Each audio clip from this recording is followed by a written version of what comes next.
Hi, I'm Sarah Wolf from reviewsbysarah.com. Hi, I'm Sean. Today, I'll show you how to make a yarn-wrapped wreath.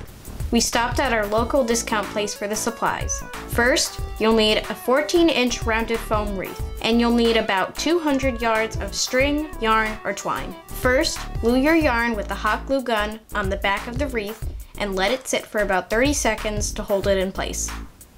Turn your wreath over and begin winding the yarn around the wreath like this, nice and evenly. You can even give this to your little brother to wind for you so you can get some work done. Although, he might not be as neat and perfect as you are. Once completed, cut the yarn and hot glue it next to the beginning piece. You can add some butterflies or flowers. You can also take some ribbon, fold it in half, and use that center part to join the two loops like this. Place some hot glue in the middle to hold everything in place. Now it's time for you to figure out where you want everything on your wreath.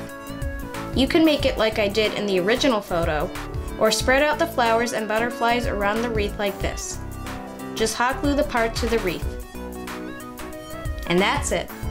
I hope this video has helped you. Please subscribe to my YouTube channel. And like and comment on this video. And please visit reviewsbysarah.com.